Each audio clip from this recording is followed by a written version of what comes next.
ये पहली आज मीटिंग है, लेकिन ऐसी मीटिंग हम लोग आगे भी करते रहेंगे ताकि सारी चीजें हमारे डिस्ट्रिक्ट में स्पष्ट होती रहें। जो नॉमिनेशन होंगे उनके लिए स्थान क्लियर कर दिए गए हैं। सारे के सारे नॉमिनेशन कलेक्ट्रेट में ही होंगे। कलेक्ट्रेट में अलग अलग मजिस्ट्रेट के जो कक्ष हैं उनको अलग अलग नॉमिनेशन के लिए घोषित किया जाएगा। हालांकि नॉमिनेशन की घोषणा 10 तारीख को सुबह अर्ली मॉर्निंग की जाएगी। उनके कक्ष निर्धारण लगभग हमने कर दिए हैं। यहीं पे अलग अलग एसीएम्स के और एसओसी के जो कक्ष हैं उन्हीं में नॉमिनेशन होगा। लेकिन ये स्पष्ट है कि सारा का सारा नॉमिनेशन कलेक्ट्रेट में ही होना है। आठों विधानसभा का जो मतदान टोलियों का प्रस्थान है वो अब की बार एक से ज्यादा जगह पे रखा गया है, क्योंकि कोविड को देखते हुए हम लोग उसको डिसेंट्रलाइज कर रहे हैं। तो उसके लिए यूपी कॉलेज हमने फाइनल किया 2 विधानसभाओं के लिए। पिंडरा और सेवापुरी का जो प्रस्थान हम कराएंगे वो उदय प्रताप कॉलेज से करवाएंगे। वहाँ बरामदे में पूरा बैरिकेडिंग करके सामग्री का डिस्पैच करना और गाड़ियों को खड़े करा के वहां से वितरित करवाना। ये कार्य 6 मार्च को होगा। तो 6 मार्च को यूपी कॉलेज से 2 विधानसभा रवाना की जाएगी। 2 विधानसभा जो मंडी है, पहाड़िया मंडी, वहां से रवाना की जाएगी। अजगरा और शिवपुर, रोहनिया और वाराणसी कैंट, इन 2 को जगतपुर इंटर कॉलेज में शिफ्ट किया गया है, जहाँ पे हम लोगों ने वीडियो के माध्यम से जो क्षेत्र पंचायत और ग्राम पंचायत की मतगणना का कार्य भी कराया था। जगतपुर इंटर कॉलेज और जगतपुर डिग्री कॉलेज, वहां पे 2 विधानसभाएं रवाना की जाएंगी। और 2 अलग अलग छोटे कॉलेज से, एक में जिसमें कटिंग मेमोरियल इंटर कॉलेज है, वहां से उत्तरी, और क्रिश्चियन नर्सरी प्राइमरी स्कूल है, ये छोटी कटिंग मेमोरियल कहलाती है, इसमें वाराणसी दक्षिण। तो इस प्रकार से डिसेंट्रलाइज हम लोग कार्य कराएंगे ताकि एक जगह पे ज्यादा लोग इकट्ठे ना हो, कोविड प्रोटोकॉल का अच्छा मैनेजमेंट हो सके, ना रहे कि भीड़ भाड़ वाले स्थान पे जाएंगे तो कोविड हो जाएगा। इसलिए डिसेंट्रलाइज सबका डिस्पैच रखा गया है। मतगणना है वो सारी की सारी मंडी में ही होगी। वापसी सारी पोलिंग पार्टी की मंडी में ही होगी।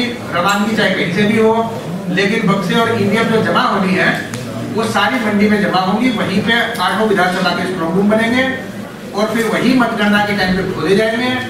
तो वापसी का काम सारा मंडी पे होगा। अब हमारी जो वोटर लिस्ट है और जो पोलिंग स्टेशन है उसकी मैं जानकारी दे देता हूँ कि हमारे 30,29,215 वोटर हैं पूरे डिस्ट्रिक्ट में। 30,29,215। इसमें हाईएस्ट वोटर वाराणसी कैंट में है 4,47,551। लगभग 4.5 लाख वोटर वाराणसी कैंट में। ये विधानसभा वोटर्स की दृष्टि से सबसे बड़ी विधानसभा है। और जो सबसे छोटी विधानसभा है वो हमारी है वाराणसी दक्षिण। इसमें 3,16,328 लोग हैं। तो 3,16,000 की सबसे छोटी और 4,47,000 की सबसे बड़ी, इस तरह 2 विधानसभाएं वाराणसी दक्षिण, वाराणसी कैंट है हमारी। कुल मिला के 30,29,215 वोटर हैं। हर विधानसभा का अलग अलग भी लिखा गया है। थर्ड जेंडर के इसमें 185 वोटर हैं। और भी कोई अभी थर्ड जेंडर के लोग रह गए होंगे तो हम उसको और भी प्रेरित कर रहे हैं कि वोटर बने। वैसे 50-60 की संख्या बढ़ी है पिछली वोटर लिस्ट के कंपैरिजन में। थर्ड जेंडर भी लोग अपने आप को बता के रजिस्टर कराने लगे हैं, जो कि एक अच्छी बात है। वोटर्स की संख्या बढ़ी है। वो सारी चीजें आपको 5 तारीख को बता भी दी गई थी। जो पोलिंग हमारे बूथ हैं, सामान्य रूप से पोलिंग स्टेशन विधानसभा की भाषा में पोलिंग स्टेशन बोला जाता है, लेकिन सामान्य भाषा में उसको बूथ बोलते हैं। वो 3361 हो गए हमारे। लेकिन 1250 से ज्यादा वोटर जिसमें भी हो जाएंगे उसमें ऑक्सिलरी बूथ भी बनाए जाएंगे। अभी तक 1250 से ऊपर हमारे 6 या 7 बूथ ऑलरेडी हो गए हैं, जो अभी पुलिस का प्रकाशन हुआ है 5 तारीख को। और 1200 से 1250 के अंतर्गत भी हमारे करीब 5-7 बूथ और हैं, क्योंकि अभी कंटिन्यूअस वोटर एडिशन का काम चलेगा। और नॉमिनेशन के लास्ट दिन से 1 हफ्ते पहले कार्य समाप्त होता है। तो लगभग मान ले कि नॉमिनेशन जिस दिन प्रारंभ होगा 10 तारीख के आसपास लास्ट डेट पड़ेगी हमारी, जब कोई लास्ट आवेदन कर सकता है वोटर बनने के लिए। लगभग 9 या 10 फरवरी को लास्ट हमारा वोटर का आवेदन हो सकता है बनने का। किसी का नाम भी वोटर लिस्ट में ना आया हो तो वो अभी भी फॉर्म भर के वोटर बन सकता है। किसी गणमान्य आदमी का, सामान्य आदमी का, कोई किसी का भी नहीं करेंगे ताकि कोई आरोप ना लगे कि लास्ट महीने में वोट काट दिए गए। वैसे डिवीजन कराने पे बहुत ज्यादा अंकुश इस निरीक्षण के दौरान भी किया गया था। वो जो जेन्युइन लोग थे, इलेक्शन कमीशन ने जिसकी डुप्लीकेट की लिस्ट जारी की थी, ये 2-3 नाम एक जगह दिख रहे हैं, या तो फोटो सिमिलर एंट्री लिस्ट बनती है हमारी, एब्सेंटी, शिफ्टेड और डेड, उन लिस्ट में जोड़ के हम लोग उसको बूथ पे भेजेंगे ताकि बूथ पे पीठासीन अधिकारी उसका डबल परीक्षण कर सके वोट दिलवाते टाइम। एडिशन का काम अभी भी चल सकता है, इसके लिए 3,30,29,000 की संख्या है, ये हो सकता है 2-4 हजार हमारी बढ़ जाए। और जो ऑक्सिलरी बूथ बनाने हैं वो जो अभी केवल 5-4 हैं उसकी संख्या भी बढ़ के हो सकता है 10-15 और हो जाए। तो अभी फिलहाल हमारे पोलिंग स्टेशन 3361 है, लेकिन फाइनली हमें लगभग 10 फरवरी को पता लगेगा कि इसमें 10-15 का इजाफा होगा या कितना होगा। हो सकता है इलेक्शन कमीशन इलेक्शन से देख के उसको 1250 की जगह 300-1300 प्रकार की बिल्डिंग है जिनमें वोट डाले जाएंगे। हमारा जो न्यूनतम जो पोलिंग स्टेशन पर पोलिंग सेंटर एक ही है, क्योंकि एक तो होता ही है न्यूनतम, तभी वो पोलिंग सेंटर कहलाता है। अधिकतम 11 बूथ हैं एक सेंटर पे, एक सेंटर पे अधिकतम 11 बूथ तक हमारे हैं। पहले 16 बूथ हुआ करते थे, परंतु उनकी संख्याएं कम की गई। अधिकतर जो है वो शहर में ही है। जो हमारा दुर्गाचरण इंटर कॉलेज है सबसे ज्यादा तो उसी में 11 है। इसके बाद वहाँ पे जो कॉलेजेस है एंग्लो बंगाली हो गए या मछोदरी पे 2-3 कॉलेज हो गए, क्वींस मेमोरियल हो गया, इनमें 9, 10, 11 सेंटर के आसपास है। पर अधिकतर जगह वो है जिसमें ज्यादा कमरे हैं, ज्यादा जगह भी है। इन बूथों को दिखवा भी लिया गया, कंजेस्टेड नहीं है। तो 1245 हमारे सेंटर हैं। हमारे 70.5% लोग हैं जो वोटर हैं 18 वर्ष से ऊपर के जो लोग होने चाहिए और जो वोटर भी होने चाहिए वो 70.5 लोग हैं, जो इलेक्टर टू पॉपुलेशन रेशो कहलाता है। जेंडर रेशो हमारा 832 है, मतलब हर 1000 आदमियों पे 832 महिलाएं वोटर हैं। तो 832 हमारा जेंडर रेशो है आज की तारीख में वोटर लिस्ट का। 18 से 19 साल के 34,550 लोग लिस्टेड हैं भी, 34,550। आने वाले महीने में हम और भी कोशिश करेंगे कि जो 18 वर्ष के अभी 1 तारीख को हो गए हैं और अभी तक जिनका नाम वोटर लिस्ट में नहीं है, तो ऐसे कुछ लोग और भी जुड़ पाए। ये करीब 34,500 लोग हैं, ये पहली बार वोट डालेंगे। युवा मतदाता हैं सारे। दिव्यांग मतदाता जितने भी हैं अधिकतर हम लोगों ने मैपिंग करा ली है। 26,415 दिव्यांग मतदाता हैं हमारे डिस्ट्रिक्ट में। इसमें सारी प्रकार की दिव्यांगता शामिल है। लोकोमोटर जो हाथ पांव की होती है, बोलने वाली स्पीच की होती है, सुनने वाली हियरिंग की होती है, इस प्रकार के सारे प्रकार की दिव्यांगता इसमें शामिल है। 26,415 दिव्यांग वोटर हैं। 80 प्लस के जो बुजुर्ग मतदाता हैं वो बहुत अच्छी बात है, वाराणसी में 42,763 है। ये दिखाता है कि वाराणसी कितनी स्वस्थ जगह है और लॉन्गेविटी यहाँ बहुत अच्छी है। लोग योगा प्राणायाम या अध्यात्म के माध्यम से अच्छी जिंदगी जीते हैं। और लगभग 100 से ऊपर के हमने वोटर गिनवाए थे। 401 ऐसे लोग भी हैं जो 100 से ऊपर के हैं। 401 लोग हैं। 42,463 में शामिल हैं। हालांकि इनके कोई एज प्रूफ नहीं मांगे जाते, इनके सेल्फ डिक्लेरेशन पे बेस रहता है, लेकिन फिर भी आप भी कुछ लोगों को जानते ही होंगे 100 से प्लस भी हमारे शहर में काफी लोग हैं। सर्विस वोटर जो डिफेंस फोर्सेस के होते हैं वो 5,958 है, 6,000 से थोड़े से ही कम है। इनको पोस्टल बैलेट डाक के माध्यम से भेजे जाते हैं। आप जानते हैं इनको आप पूरा रिसीव कराया जाता है, पोस्टल फोर्सेस को भेजा जाता है। डिफेंस फोर्सेस के भर्ती आते हैं, इलेक्शन वाले दिन तक आते रहते हैं और फिर को अलग से गिना जाता है। ये पोस्टल बैलेट नहीं है जो हम कर्मचारियों को दिलवाते हैं। कर्मचारियों को तो हम पन्ना उनके सामने छपा मरवा के जो मोहर लगा के और फिर अपने बैलेट बॉक्स में डाल के अलग रख देते हैं। ये वो है जो डिस्पैच किए जाते हैं 10 दिन पहले अलग अलग सेनाओं को, और वो भर के डाक से ही आते हैं और फिर उनको उनका एक अलग आजकल वो QR स्कैनर आ गया है, सीधा कंप्यूटर से जुड़ा रहता है, उनकी अलग टेबल लगती है काउंटिंग की और उसके माध्यम से इनकी गिनती होती है। ये सर्विस वोटर हैं, वो पोस्टल बैलेट वाले वोटर हैं, दोनों में फर्क होता है। तो ये अलग अलग जगह पे पूरी सेना के जो लोग हैं अलग अलग पोस्टेड हैं। ये करीब 5,958 हमारे वाराणसी के जो रहने वाले हैं जो यहाँ के वोटर हैं। ये कुछ जानकारी थी जो हमारी वोटर लिस्ट के बारे में, पोलिंग स्टेशन के बारे में और जो वोटर्स का ब्रेकअप अलग अलग कैटेगरीज का उसके बारे में था।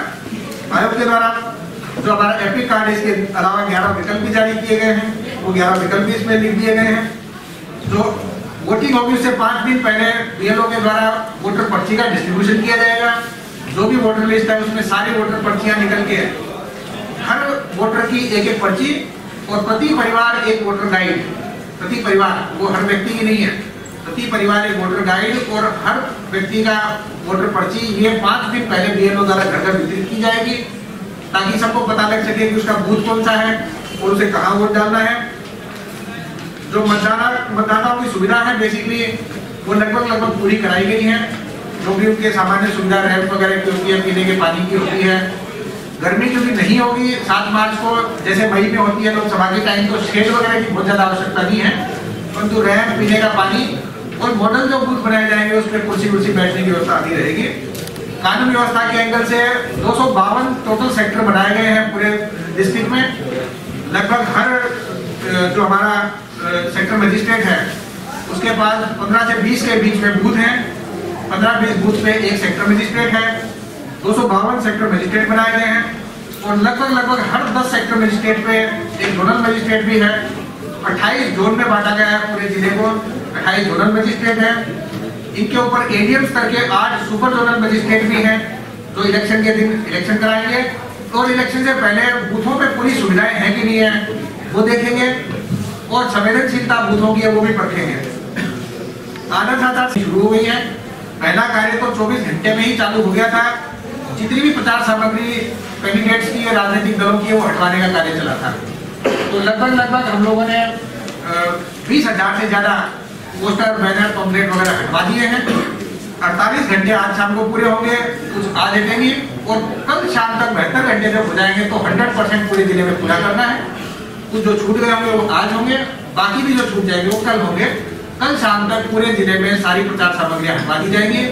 इसके लिए हर विधानसभा में 5-5 टीमों का पहले ही गठन कर दिया गया था। तो आज विधानसभा में 40 टीमें इस पे वर्क कर रही है। इसमें नगर निगम और ब्लॉक के संसाधन पहले ही आरओ को और सीओ और एसओ तक को दिलवा दिए गए थे। नगर निगम की क्रेन है, गाड़ियां हैं, मजदूर हैं और उतारने वाले जो भी सामग्री, यंत्र और जो जुगाड़ माध्यम होता है सब उपलब्ध कराया गया था। वो 40 टीमें कार्य कर रही है।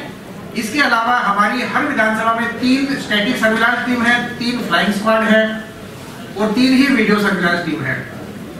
फ्लाइंग स्क्वाड हर शिफ्ट में एक चलेगी, मतलब एक टाइम में एक ही चलती मिलेगी। 8-8 घंटे के हिसाब से 3 हो गई। इसी तरह स्टैटिक सर्विलांस टीम है जिसको बैठ के नाके लगा के बैरियर लगा के चेकिंग करनी है, वो भी हर विधानसभा की एक है, वो भी एक शिफ्ट में एक ही रहेगी। इस तरह 3 हो गई है, वो एक दिन में एक के हिसाब से 3 शिफ्टों के हिसाब से। और जो रैलियां होंगी, राजनीतिक कार्यक्रम होंगे, उनको कवर करने के लिए जो वीडियोग्राफर होंगे उनकी वीडियो सर्विलांस टीम होगी, वो 3-3 हर विधानसभा में बना दी है। वो कार्यक्रम जब होंगे वो जाके रिकॉर्ड करेंगे और 3 से ज्यादा कार्यक्रम किसी एक दिन एक विधानसभा में होगा तो वो बढ़ाई भी जाएगी। वो फ्लेक्सिबल है, कुछ रिजर्व में रखी गई है वो टीमें। ये सारी की सारी चीजें सबमिट होती है अकाउंटिंग टीम को। तो एक अकाउंटिंग टीम हर विधानसभा की बन गई है। 8 टीमें चीफ ट्रेजरी ऑफिसर के अंतर्गत ट्रेजरी ऑफिस में बैठेंगी। काम शुरू हो गया है, इनका प्रशिक्षण कर दिया गया है, सारा काम इनका समझा दिया गया है, रजिस्टर बनवा दिए गए हैं। वीडियो व्यूइंग टीम भी हमने बनाई है, जो वीडियो बना के लाएगी टीमें, उनको चेक करेगी, देखेगी आचार संहिता का उल्लंघन हुआ कि नहीं हुआ वो चेक करेगी, खर्चा कितना हुआ वो जोड़ेगी। वीडियो व्यूइंग टीम भी हर विधानसभा की 2 बनाती है, सुबह की शिफ्ट की अलग, शाम की शिफ्ट की अलग। तो 2-2 टीम के हिसाब से 16 वीडियो व्यूइंग टीम हमने बना दी है। और एक जैसा आपकी पहले मीटिंग चली रही थी, media certification and monitoring committee, वो हमने बना दी है, वो आपके भी काम आएगी। जो भी लोग प्रचार करेंगे उस प्रचार करने की जो भी सामग्री कंटेंट अप्रूव करवाना पड़ेगा ऑडियो या वीडियो का, वो काम ये समिति करेगी। और इसके अलावा जितना भी खर्चा प्रचार का बुक होगा, चाहे प्रिंटिंग प्रेस वाले हो, चाहे अखबार में एडवर्टाइजमेंट छपे, चाहे बाद में न्यूज के माध्यम से प्रचार हो, वो जितना भी आप ऑर्डर बुक करेंगे वो भी आपको एमसीएमसी को लाके देना पड़ेगा, ताकि उस कैंडिडेट का उतना खर्चा हम लोग जोड़ लें। तो ये बाकी दिन भी सारे अखबार पढ़ेगी, टीवी चैनल देखेगी, किसी की पेड न्यूज अगर छप रही होगी, किसी की पेड न्यूज टीवी पे चल रही होगी, ऐसा डमी प्रचार चल रहा होगा जो प्रचार के नाम पे ना हो लेकिन प्रचार जैसा लगे, वो चीजें पकड़ने का काम भी ये करेगी। ये एक टीम पूरे डिस्ट्रिक्ट के लिए गठित है और वो हमारी विकास भवन में हमने कंट्रोल रूम बनाया है, वहीं पे ये टीम बैठेगी। ये काम चालू हो गया है। कंट्रोल रूम हमने डिस्ट्रिक्ट का बना दिया है, पुलिस कंट्रोल रूम भी बन गया है और 8 विधानसभाओं के अलग अलग कंट्रोल रूम भी आज स्थापित हो रहे हैं, वो भी आज से चलने शुरू हो जाएंगे। जो कुछ नया करने की बात होती है तो उसके अंतर्गत हम लोग 3-4 प्रकार के अच्छे बूथ अलग टाइप के बनाएंगे। एक तो ऐसे बूथ जिनको सारी महिलाएं ही चलाएं, इसपे सारी कर्मचारी महिलाएं होंगी। के जो पुलिस के कांस्टेबल होते हैं वो सब इंस्पेक्टर होती हैं, ये सारी महिलाएं होंगी। तो महिलाएं सशक्तिकरण के अंतर्गत सारा काम स्वयं कर सकती हैं। इस मैसेज को प्रचारित करने के लिए ऑल विमेन पोलिंग बूथ कहलाते हैं। ये पूर्ण रूप से महिलाओं द्वारा संचालित बूथ, ये हर विधानसभा में 2-2 बनवाएंगे हम लोग। इस प्रकार से 16 बूथ ऐसे होंगे जिनको सारी महिलाएं ही ऑपरेट करेंगी, वही सारी सामग्री लेके जाएंगी, वही बस में बैठ के जाएंगी, सारा इलेक्शन कराएंगी, शाम को सील करके पूरी पेटियां वापस लेके आएंगी। सारा कार्य बूथ बोलने से परहेज किया जाता है सामान्य रूप से, कि कोई भी रंग ऐसा नहीं है जो किसी महिला से टच किया जा सके। बेसिकली महिला सशक्तिकरण के अंतर्गत केवल इनको ऑल वुमेन पोलिंग बूथ बोला गया है। इसी तरह शहर की 4 विधानसभाएं जो है, 3 हमारी नॉर्थ, साउथ और कैंटर, एक शिवपुर, 4 विधानसभा में एक बूथ ऐसा होगा। कुल मिला के वोट भी अब लगाने की कोशिश करेंगे दिव्यांगता अगर किसी की होगी तो, अदरवाइज पोलिंग कर्मचारी कम से कम सारे प्रकार के दिव्यांग इसमें होंगे। ये दिव्यांगता के सशक्तिकरण के लिए है और ये दिखाने के लिए है कि कोई दया के पात्र नहीं है, ये भी पूरे अपने तन मन धन से उसी तरह से सेवा कर सकते हैं जैसे बाकी सरकारी कर्मचारी करते हैं।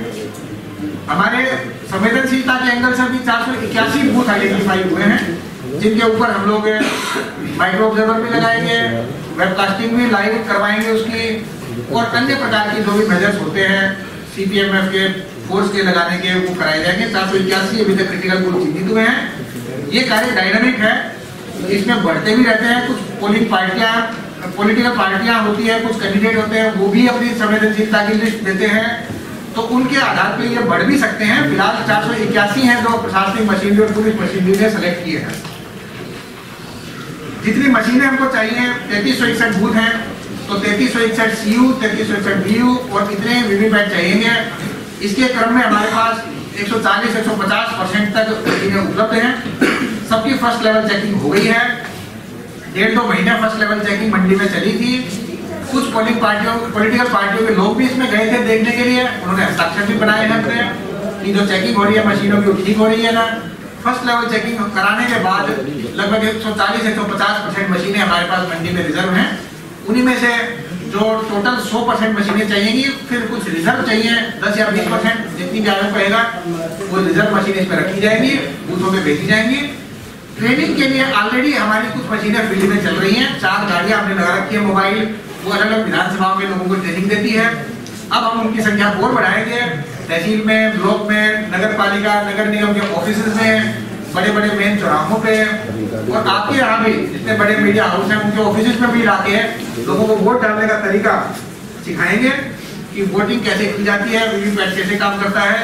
लोगों में जागरूकता के लिए जितने युवा वोटर हैं, महिलाएं हैं, गणमान्य लोग हैं, उनके यहाँ भी जाके मशीनों का प्रदर्शन किया जाएगा। वो ट्रेनिंग की मशीन होंगी, वो डेमोन्स्ट्रेशन की मशीन होंगी, इनको अलग रखा जाएगा, ये बूथ पे दी जाएंगी, इसको सील करके अलग रख दिया जाता है। कुछ ट्रेनिंग की मशीनें होंगी जो हमारे पोलिंग पार्टियों को जो ट्रेनिंग दी जाएगी, फर्स्ट ट्रेनिंग और सेकंड ट्रेनिंग, उसमें काम आएंगी। वो ट्रेनिंग देने के बाद उनको भी अलग कर दिया जाता है, वो भी मेन बूथ पे दी जाती है। हमारा जो अन्य जो कैलेंडर बना है इलेक्शन का, आप कृपया करके चाय लेते जाएं, समोसा लेते जाएं, क्योंकि ये सारी चीज लिखित में हमने दे रखी है आपको। ये बड़ा महंगी हो गए। सारा का सारा कैलेंडर हमने डेट्स का फाइनल कर दिया पूरे जिले का 2 महीने का, कि किस दिन क्या काम होगा इलेक्शन का। तो उसमें मुख्य रूप से वैसे तो हमारे इंटरनल चीजें हैं, बैठकें होती है, कई मैंडेटरी कार्य होते हैं, लेकिन मुख्य आपके इंटरेस्ट की चीजें हैं वो है बेसिकली पोलिंग पार्टियों की ट्रेनिंग का, क्योंकि उसमें सारे कर्मचारी इन्वॉल्व होते हैं। तो फर्स्ट ट्रेनिंग हम लोग, क्योंकि हमारा इलेक्शन बहुत लेट है, तो 1 से लेकर 6 फरवरी तक कराएंगे। फरवरी में हमने ट्रेनिंग रखी है, पूरे जनवरी हम लोगों को परेशान नहीं करेंगे क्योंकि कोविड का भी संक्रमण बढ़ रहा है। 1 से लेकर 6 फरवरी के बीच में हम लोग फर्स्ट ट्रेनिंग करेंगे। फर्स्ट ट्रेनिंग में खाली पीठासीन अधिकारी आता है और पीओ फर्स्ट आता है, केवल 2 ही प्रकार के लोग आते हैं। चारों पोलिंग के कर्मचारी नहीं आते, 50% आते हैं जो ऊपर वाले होते हैं, जिनको ज्यादा काम समझना पड़ता है। तो हमारे लगभग 18,000 हमको कर्मचारी चाहिए, 17,000 समथिंग है जो कर्मचारी हमें चाहिए पोलिंग कराने के लिए। तो 9-1,000 लोगों की ट्रेनिंग हम लोगों को करानी है। वो 3 दिन में पूरी हो सकती है, लेकिन हम उसको 6 दिन में कराएंगे, क्योंकि कोविड का समय है। एक कमरे में 20 लोगों से ज्यादा हम लोग उनको नहीं बिठाएंगे, इसलिए हमने 3 बढ़ा दिए ट्रेनिंग के। एक दिन में 3,000 लोगों की करानी चाहिए, तो हम लोग केवल 1,500 लोगों की कराएंगे। तो उसके हिसाब से हम लोग 3 दिन की जगह 6 दिन में ट्रेनिंग पूरी कराएंगे। पहले 60 लोगों की एक दिन में ट्रेनिंग कराई जाती थी एक कमरे में, उसमें 20 ही बेंच पे 20 लोगों को बिठा के और एक टीम ट्रेनर्स की लगा के 22-23 लोगों से ज्यादा एक कमरे में लोग नहीं होंगे।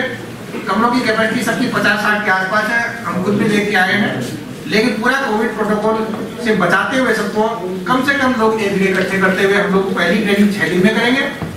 7 फरवरी की तारीख हमने रखी है। जोनल सेक्टर मजिस्ट्रेट की ट्रेनिंग, माइक्रो ऑब्जर्वर्स की ट्रेनिंग वो एक दिन में हो जाएगी, वो कम लोग हैं।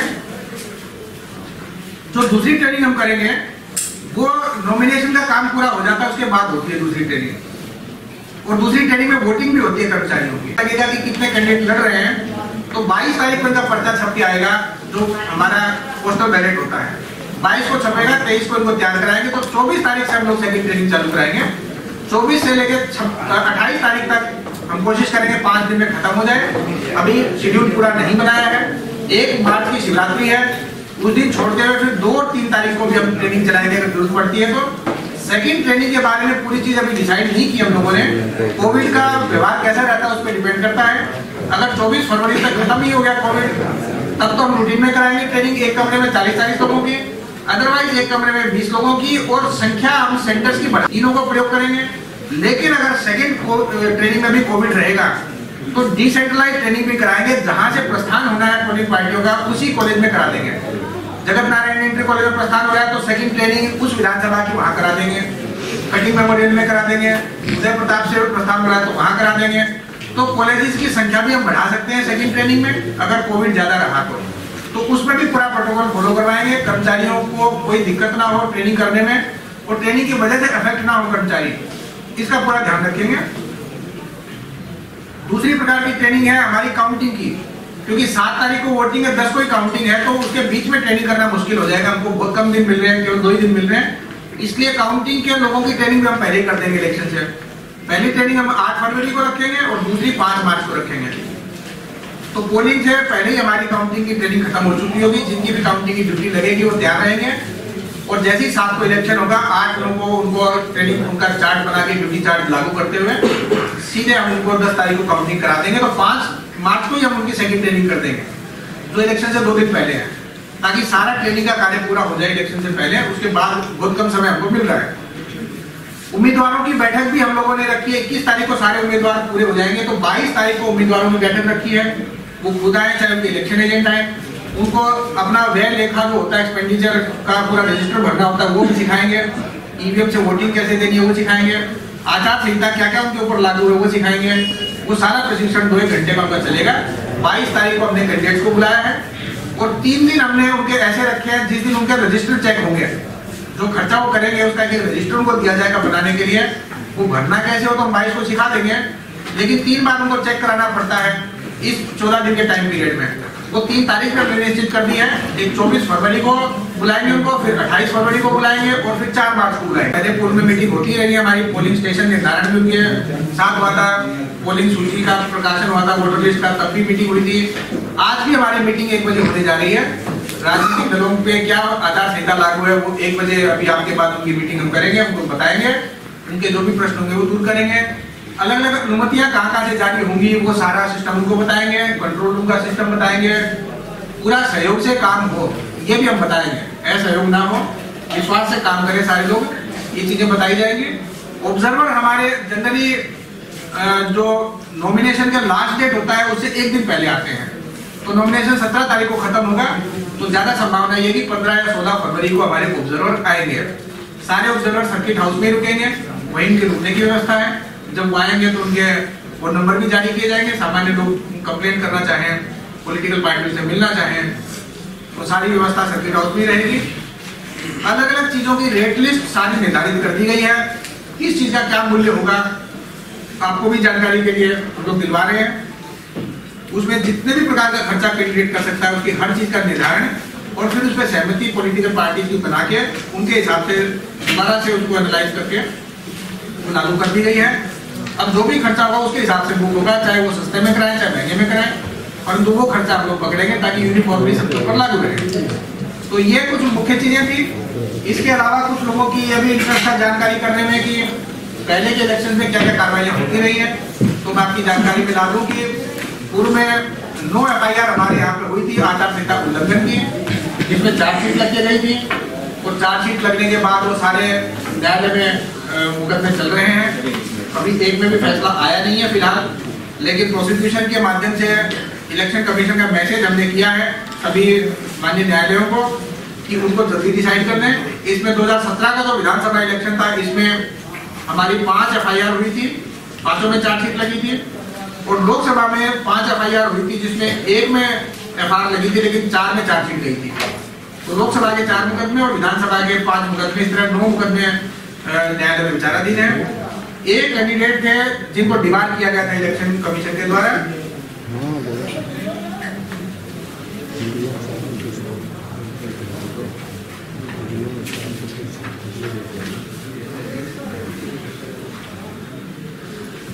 ये लोकसभा के दौरान हुआ था। सुनम NAM सुनम ISTARI सुनम इस्तारी, ये जो है ये 7 फरवरी 2020 को डिस्क्वालीफाई हुए थे ये, और 7 फरवरी 2023 तक डिस्क्वालीफाई रहेंगे। 3 साल तक इनको डिस्क्वालीफाई इलेक्शन कमीशन ने किया है। ये वाराणसी में इलेक्शन लड़े थे। रहने वाले ये कोई निजामाबाद डिस्ट्रिक्ट है आंध्र प्रदेश का, वहां के हैं ये। इलेक्शन लड़े होंगे, हो सकता है कि निर्वाचन का व्यय वगैरह दाखिल ना किया हो, इस वजह से इनको डिबार किया गया है। खाली अकेला ये डिबार हमारी यहाँ से हुआ है, बाकी सबने अपने खर्चे वर्चे का हिसाब दिया, इसलिए वो कोई डिस्क्वालिफिकेशन नहीं है।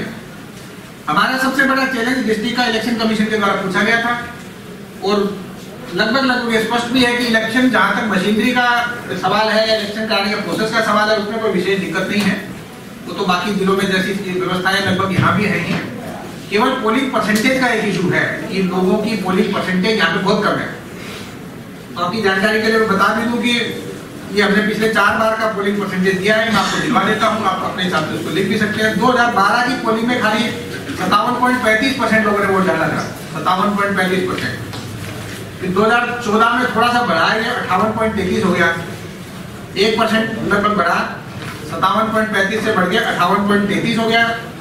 फिर 2017 में ये लगभग 3% और बढ़ा और बढ़ के 61.63 हो गया,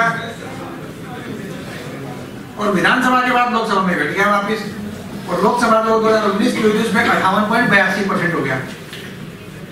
तो हमारा 57 से लेकर 61% के बीच में पिछले 4 पोलिंग जो हुई है लगभग 10 सालों में, तो 57 से लेकर 61% लोगों ने वोट डाले हैं। लोकसभाओं में दोनों में 58% है, और विधानसभा में 57 और 61% है।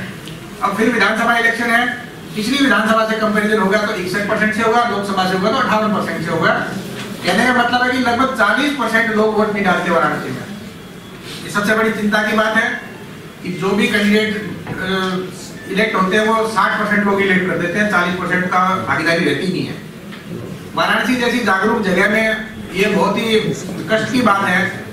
बुद्धिजीवी वर्ग रहता है, हर प्रकार के सम्मानित लोग वाराणसी में रहते हैं, हर क्षेत्र से जुड़े हुए, फिर भी उनका प्रभाव समाज पे नहीं पड़ पा रहा है और समाज वोटिंग देने के लिए सामने नहीं आ रहा है। अच्छे जो जिले हैं वाराणसी, जो पूरे यूपी में, उनकी पोलिंग परसेंटेज लगभग 70 से 72% रहती है, हाईएस्ट यूपी में। ये माना जाता है कि कई माइग्रेटेड लोग बहुत होते हैं जिनके नाम तो दर्ज है लेकिन रहते हैं नहीं है, कोई मुंबई, महाराष्ट्र, कोई गुजरात रहते हैं। इस वजह से 10-20% तो हर डिस्ट्रिक्ट में कम रहती है, लेकिन अच्छे जिलों में 72% तक भी पोलिंग होती है। तो ये चिंता का विषय है। ये थोड़ा सा देखना पड़ेगा हम लोगों को, आप लोगों को मिलके एक ऐसा अभियान हम खड़ा कर सकें कि कम से कम लोग वोट डालने तो निकले। लोग इतना क्रिटिसाइज करते हैं, अपनी सुविधाओं के लिए जागरूक रहते हैं, हर मुद्दे पे विचार व्यक्त करते हैं, देश के हर मुद्दे पे काशी के लोग विचार व्यक्त करते हैं, स्टेट के मुद्दों पे करते हैं, शहर के मुद्दों पे करते हैं। इतने प्रोजेक्ट यहाँ लागू होते हैं, हर प्रोजेक्ट में अपनी राय रखते हैं, अच्छी बात भी बोलते हैं, बुरी बात भी बोलते हैं, क्रिटिसाइज भी करते हैं। अच्छे लोकतंत्र की अच्छी भावना है, ये हर प्रकार की विचार आने चाहिए, परंतु ये भी आवश्यक है कि इलेक्शन में भी भागीदारी करें। इनमें जो न्यूनतम पोलिंग परसेंटेज वाले जो बूथ हैं उसकी भी सूची हम आपको देंगे, ताकि आप उनका कंस्ट्रक्टिव वे में प्रयोग कर सकें और ऐसे लोगों को जागरूक कर सकें कि भाई उन क्षेत्र के लोग ही बार बार सबसे कम पोलिंग परसेंटेज में क्यों आते हैं। और आपको जान के आश्चर्य होगा कि ये वाराणसी कई तो विधानसभा है जिसमें लोएस्ट पोलिंग परसेंटेज रही है हमेशा, सबसे बड़ी विधानसभा भी है। वोटर्स को देखा जाए तो सबसे कम पोलिंग वहां पे रही है और 24% तक भी पोलिंग हुई है वहां पे। वाराणसी के कई, किसी में 24% है, 31% है, 32% है। DLW के वार्ड है, अधिकतर चित्तूपुर साइड का एरिया है, ये कुछ एरियाज हैं, BHU वाला एरिया है। और इसके अलावा भी हमने कोशिश की है कि आपको हम कुछ लिस्ट दें। ये तो 3-3 बूथ लोएस्ट मैंने लिखवाए हैं, परंतु कुछ लोग जो हमारे साथ जुड़ना चाहेंगे, अच्छा एक पोलिंग परसेंटेज अच्छा किया जाए वाराणसी में, उसके कैंपेन के साथ अगर जुड़ना चाहेंगे तो हमने स्वीप जो एक्टिविटी होती है, स्वीप एक सामान्य भाषा का टर्म है, सिस्टमेटिक वोटर एजुकेशन का प्रोग्राम जो होता है जिसमें वोटर को जागरूक किया जाता है कि भाई वोट देने के लिए। उसके साथ जो भी लोग जुड़ेंगे उनके साथ हम पूरी लिस्ट भी शेयर करेंगे। लोएस्ट 50 बूथ कब है हर विधानसभा के हम बताएं, उस क्षेत्र में जाएं, उसमें लोगों की चर्चा कराएं, उसमें यूथ लोग हैं, प्रभावशाली लोग हैं, उनके वार्ड मेंबर हैं, चुने हुए हारे हुए हर प्रकार के जनप्रतिनिधि हैं, उनको लगाएं। रेजिडेंट वेलफेयर एसोसिएशन है उनका प्रयोग करें। कोशिश करें कि ऐसे जगहों में पोलिंग परसेंटेज बढ़े हमारी। और हमारे अलग अलग प्रोफेशन ग्रुप में भी, भाई मीडिया के लोग हैं तो सारे लोग वोट डाल के आए कि नहीं आए, खिलाड़ी लोग हैं तो सारे डाल के आए कि नहीं आए, जितने हमारे संगीत है, जितने बाकी लोग जुड़े हुए हैं वो अपने आप वोट डाल के आए कि नहीं आए। अपना प्रेशर ग्रुप भी क्रिएट करें। अलग अलग सोशल मीडिया के ही ग्रुप बने हुए हैं, तो व्हाट्सएप ग्रुप बने हुए हैं, अपने अपने व्हाट्सएप ग्रुप में लोग वोट डाल के आए कि नहीं आए।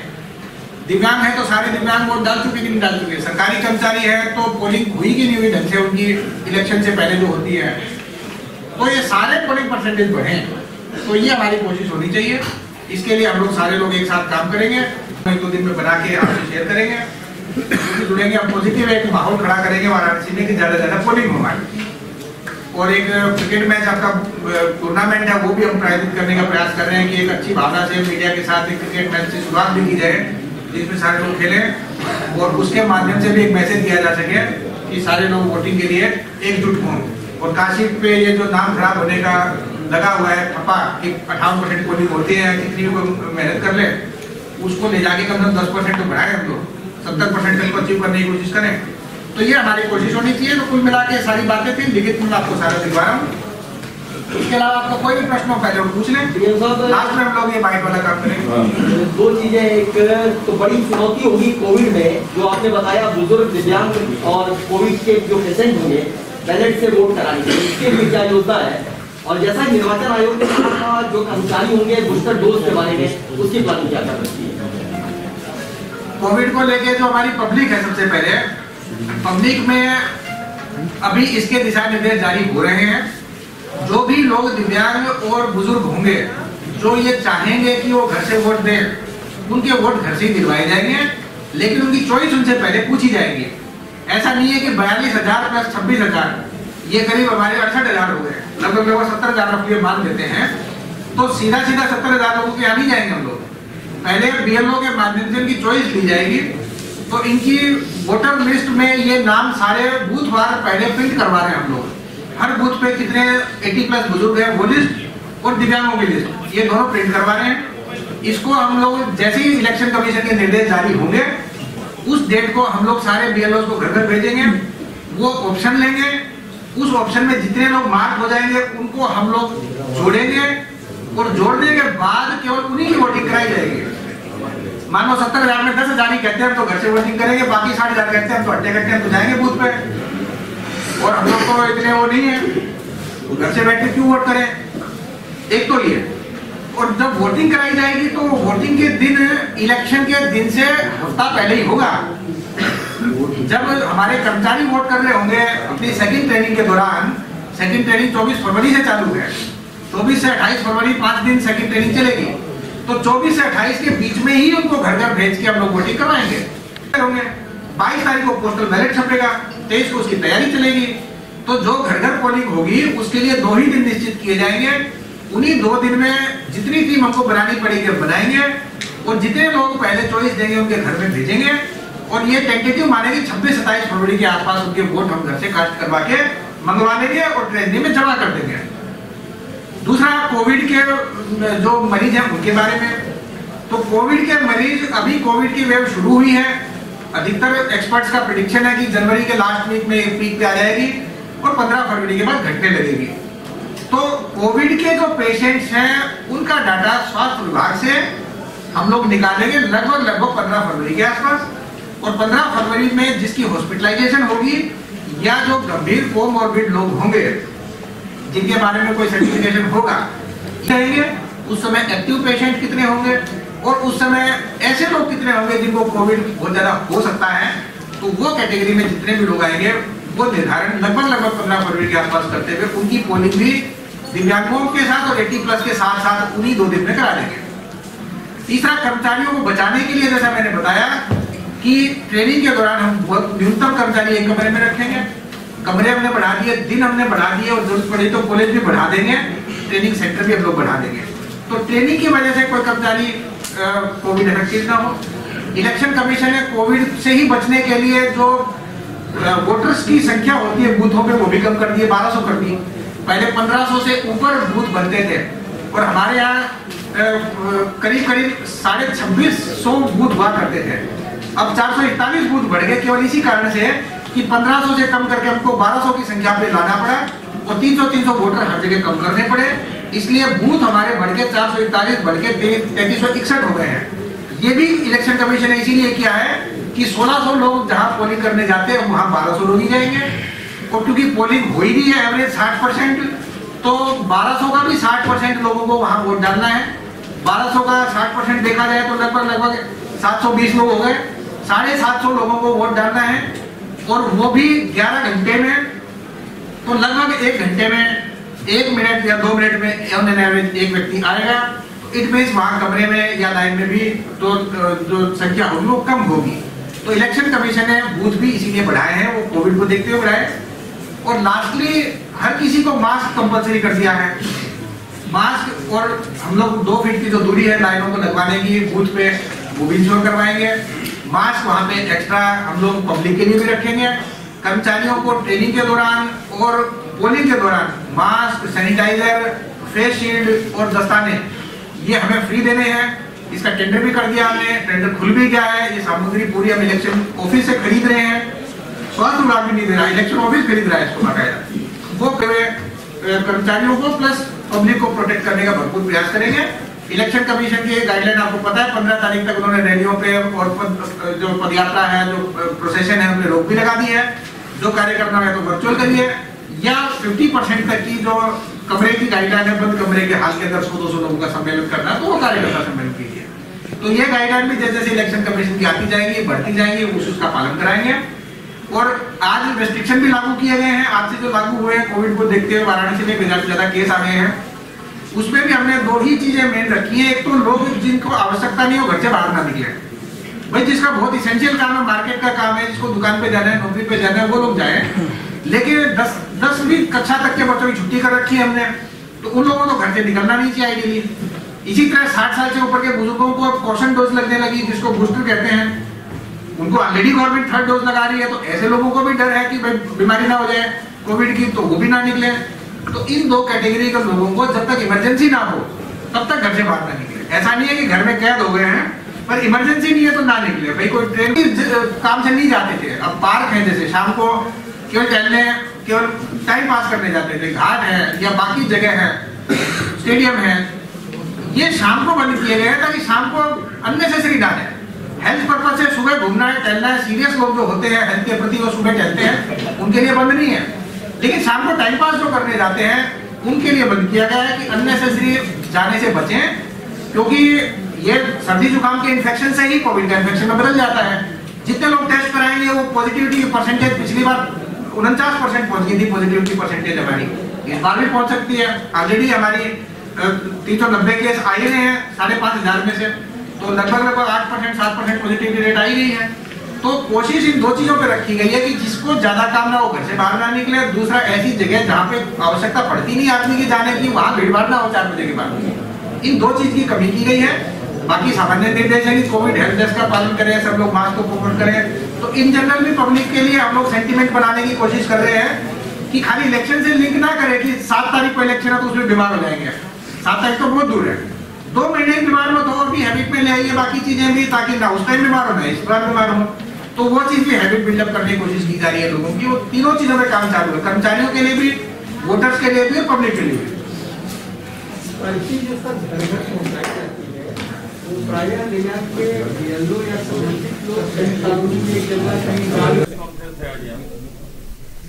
वाराणसी जनपद में जो निर्वाचन की आचार संहिता जारी हुई है और उस आचार संहिता में क्या क्या नियम अब सब पे लागू हो गए हैं और इसी के साथ हमारा वाराणसी में किस किस मेजर डेट में क्या क्या मेन एक्टिविटी होनी है, इसी सब की आज प्रेस कॉन्फ्रेंस की गई थी। ताकि मीडिया के बंधुओं के माध्यम से वो सारी चीज़ें जनता तक पहुंच जाएं। हमारे पोलिंग कर्मचारी, पोलिंग मशीनरी भी होती है और साथ ही साथ पब्लिक भी होती है जिनकी उत्सुकता रहती है डेट्स को जानने में। साथ ही कैंडिडेट होते हैं, प्रोस्पेक्टिव जो कैंडिडेट हैं उनके साथ साथ राजनीतिक दल होते हैं, उन तक सारी सूचनाएं पहुंच जाएं कि वाराणसी में इलेक्शंस को लेकर क्या व्यवस्थाएं की गई हैं। वही आज की प्रेस कॉन्फ्रेंस में बताया गया है कि हमारे पोलिंग स्टेशंस की क्या व्यवस्था है, वोटर लिस्ट की क्या व्यवस्था है, वोटर लिस्ट के साथ साथ अन्य व्यवस्थाएं जैसे हमारी ट्रेनिंग्स हैं, पोलिंग पार्टी का डिस्पैच है, काउंटिंग है, वो कहाँ कहाँ से की जाएंगी, किन तारीखों में की जाएंगी, नॉमिनेशन से लेके और फार्म के वापस लेने तक की क्या व्यवस्थाएं रहेंगी, किन किन जगहों पे नॉमिनेशंस होंगे, वो सारी चीज़ें बताई गई हैं। साथ ही आचार संहिता के मेन बिंदु क्या हैं, प्रत्याशियों पे क्या लागू होता है, कर्मचारियों पे क्या लागू होता है, मीडिया पे क्या लागू होता है, वो बताया गया है। साथ ही कैंडिडेट्स के द्वारा जो व्यय किया जाएगा, एक्सपेंडिचर किया जाएगा, उसका कैसे हम लोग लेखा जोखा रखेंगे और साथ ही साथ कोविड से बचने के लिए क्या प्रोटोकॉल लागू किए जाएंगे, उन सब की जानकारी दी गई है। और वाराणसी में जैसा सभी जानते हैं कि 7वें फेज में इलेक्शन है। 10 फरवरी को नॉमिनेशन शुरू होकर 17 फरवरी तक नॉमिनेशन चलेंगे। 7 मार्च को इलेक्शन होगा और 10 मार्च को काउंटिंग होगी। उन सब की व्यवस्थाएं सारी जानकारी दी गई है और इसके बाद मीडिया से ये भी अपेक्षा की गई है कि हम सब लोग मिलकर पोलिंग परसेंटेज बढ़ाने के लिए कार्य करें, क्योंकि गिरता हुआ पोलिंग परसेंटेज बहुत बड़ी चिंता का विषय है। कम से कम हम 70% से ज़्यादा पोलिंग करा सकें, इसके हमें प्रयास करने चाहिए। इन सभी चीज़ों को लेकर आज यहाँ पे बैठक में विस्तृत चर्चा की गई है। नए वोटर लिस्ट, नए वोटरों को शामिल करने के लिए भी अभी समय है। वाराणसी में क्योंकि निर्वाचन 7 मार्च को है और नॉमिनेशन 10 फरवरी को शुरू होंगे, तो अभी पूरा 1 महीना है जब अभी भी लोग नए वोटर बन सकते हैं। वाराणसी की वोटर लिस्ट में 30,29,000 वोटर हैं, लेकिन कॉन्टिन्यूस वोटर लिस्ट का रिवीजन अभी पूरे 1 महीने और चलेगा। किसी भी व्यक्ति को जिसका नाम वोटर लिस्ट में नहीं जुड़ा है, घबराने की आवश्यकता नहीं है। वो फिजिकल फॉर्म 6 भर दे, चाहे ऑनलाइन फॉर्म भर दे, वो अभी भी वोटर बन सकते हैं। मेरी पब्लिक से अपील है कि अपना अपना नाम वोटर लिस्ट में जरूर चेक करें। हमारे BLOs घर घर जाके ये जानकारी दे रहे हैं। किसी का भी नाम वोटर लिस्ट में ना हो तो वो अभी भी फार्म भर के नए वोटर बन सकते हैं। और साथ ही साथ पॉलिटिकल पार्टीज को भी हमने अपील की है कि वे भी वोटर पर्ची भर के घर घर पहुंचाएं, जैसे पहले 10 साल 15 साल पहले पहुंचाया करते थे, और उसके माध्यम से उनको जानकारी मिले कि कोई वोटर नहीं बना है तो उनको वोटर बनवाएं, ताकि इलेक्शन के दिन किसी की शिकायत ना हो कि मेरा नाम वोटर लिस्ट में नहीं है। सर, ये नियम दिया है कि आपकी जो पॉलिटिकल पार्टियां हैं वो अपनी रैली को कम करके तो यूट्यूब पर अगर वो न्यूज देता है या ऐड देता है तो कैसे क्राइटेरिया तय करेंगे कि वो ऐड है या न्यूज? सर, इसी से जुड़ा हुआ एक सवाल और है, में सबक कर रहे हैं। बहुत सारे सोशल मीडिया हैंडलर्स बनारस में भी है जो इस तरीके से पेड तरीके से उनका प्रचार प्रसार कर रहे हैं, तो क्या उन पर भी मॉनिटरिंग की कोई तरीका है, कोई मैकेनिज्म? आज यहाँ पे बैठक प्रिंटिंग प्रेस मालिकों की, मोबाइल फ़ोन ऑपरेटर्स की और मीडिया की, आपकी सबकी की गई है। उन सबको यही जानकारी दी गई है कि कैंडिडेट के एक्सपेंडिचर से रिलेटेड कोई भी चीज़ बुक की जाती है तो उसकी जानकारी देने की ड्यूटी उस कंपनी की, उस व्यक्ति की या उस न्यूज़ हैंडलर की है जिसने ये बुकिंग ली है और जिसने उसके अगेंस्ट भुगतान लिया है। केवल उसकी जानकारी हमें देनी होती है कि हमने ये बुकिंग किसी भी कैंडिडेट या राजनीतिक दल से प्राप्त की है, इस पे इतना भुगतान प्राप्त हुआ है। उसका फॉर्मेट हमने जारी किया है। उसमें 2 फॉर्मेट है, एक तो जो कैंडिडेट बुक कराता है उसका डिक्लेरेशन है, और दूसरा हमें क्या सूचना देनी है नाम पता लिख के, वो एक छोटा सा प्रोफॉर्मा है। ये दोनों प्रोफॉर्मा हमने जारी किए हैं। इलेक्शन ऑफिस में विकास भवन में 107 नंबर कमरे में फर्स्ट फ्लोर पे ये काम किया जाता है। हमारी एक टीम पूरी media certification and monitoring committee की बनी हुई है। अगर प्री रिकॉर्डेड मैसेजेस हैं तो उनको अप्रूव कराने का काम भी वहाँ से किया जाएगा, और अगर प्री रिकॉर्डेड नहीं है और इसके अलावा केवल प्रिंटेड ऐड है या अन्य प्रकार के कोई भी प्रकार की उनकी प्रचार सामग्री है तो वो सीधे टेलीकास्ट कर सकते हैं। लेकिन 24 घंटे में हमें उसकी जानकारी जरूर दे दें कि किसने बुकिंग कराई थी और कैसे बुकिंग कराई थी, ताकि यूनिफॉर्मली उसका खर्चा बुक हो सके। किसी भी प्रकार का एडवर्टाइजमेंट करने से या किसी प्रकार का कैंपेन करने से रोक नहीं है किसी प्रकार की। सोशल मीडिया प्लेटफॉर्म्स या वर्चुअल प्लेटफॉर्म्स को हम लोग इनकरेज कर रहे हैं। केवल इतना ही है कि उसके खर्चे की जानकारी हो जाए ताकि सबको यूनिफॉर्मली पता रहे, और उसकी व्यवस्था की जानकारी हमने दी है। अभी इलेक्शन कमीशन ने 15 जनवरी तक जो रोक लगाई है वो लगातार 15 जनवरी तक लागू रहेगी। आगे क्या क्या निर्देश आएंगे उसके हिसाब से हम लोग कोविड के अनुसार उसको पालन भी करेंगे। लेकिन वर्चुअल प्लेटफॉर्म से कोई भी करता है तो उसका इंकरेजमेंट होना चाहिए। केवल उसका एक छोटा सा प्रोफॉर्मा है वो भर के देते जाएं ताकि उसका जो भी न्यूनतम एक्सपेंडिचर हो वो सारा का सारा बुक होता रहे। डीएम साहब जो सोशल मीडिया में लोग जगह जगह जाकर के लोगों 7-10 लोग को जुटा करके वो हो सकता है कि नहीं हो सकता है? इस प्रकार का ओपिनियन लेने में अभी कोई प्रतिबंध नहीं लगाया गया है। इलेक्शन कमीशन के द्वारा डेट्स डिसाइड की जाती हैं। जब प्री पोल और पोस्ट पोल जो सर्वे होते हैं उनकी रोक लागू हो जाती है। फिलहाल जनता को अगर ये पूछा जा रहा है, उनके ऑप्शन पूछे जा रहे हैं या उनकी जनसमस्याएं पूछी जा रही है, कैंडिडेट्स की प्रेफरेंस पूछी जा रही है, अभी कोई रोक नहीं है क्योंकि अभी कोई कैंडिडेट डिसाइडेड नहीं है, डिक्लेयर्ड नहीं है। लेकिन इलेक्शन कमीशन की रोक जिस दिन प्री पोल सर्वे पे लागू हो जाएगी उस दिन से ये कार्य बंद हो जाएगा। सर अभी कुछ लोगों के माइंड में समझा तो कुछ लोगों को जैसे विकास कार्य जो हुए हैं तो किसी विपक्ष पार्टी से या फिर राजनीतिक पार्टी जो सरकार में भी है भाजपा के लोग उनसे फाइट कर सकते हैं कि नहीं? विकास कार्यों को लेके किसी की भी अचीवमेंट को लेके चाहे वर्तमान प्रतिनिधि हों चाहे पूर्व प्रतिनिधि हों उनके विचार पूछने पे कोई रोक नहीं है। किसी भी मीडिया हाउस को कोई भी प्रोग्राम किसी का करना हो, इंटरव्यू करना हो, डिबेट करवानी हो, अगर वो ओपनली कर रहे हैं या किसी हॉल को बुक कर रहे हैं तो परमिशन लेके कर लें, अगर घर में जाके कर रहे हैं तो वो कर सकते हैं। किसी प्रकार से इसमें कोई रोक टोक नहीं है। केवल पेड न्यूज़ की तरह अगर वो कैंडिडेट डिक्लेयर हो जाए तो उसको प्रचारित करने पर रोक है। ये काम 10 फरवरी के बाद शुरू होगा। 10 फरवरी तक आप किसी का भी ओपिनियन लेना चाहें तब तक ओपिनियन ले सकते हैं। सर वोटिंग परसेंटेज बढ़ाया जाए इसके लिए क्या प्रयास किया जा रहा है? सबसे पहले तो टारगेटेड हम लोग एक्टिविटी हम करेंगे। जहां पे पोलिंग परसेंटेज कम रहा है उन लोगों को जाके टोकना शुरू करेंगे क्योंकि सामान्य अपील पे लगभग पोलिंग परसेंटेज बढ़नी मुश्किल होती है। इसलिए हर विधानसभा के न्यूनतम 100 बूथ हमने छांटे हैं।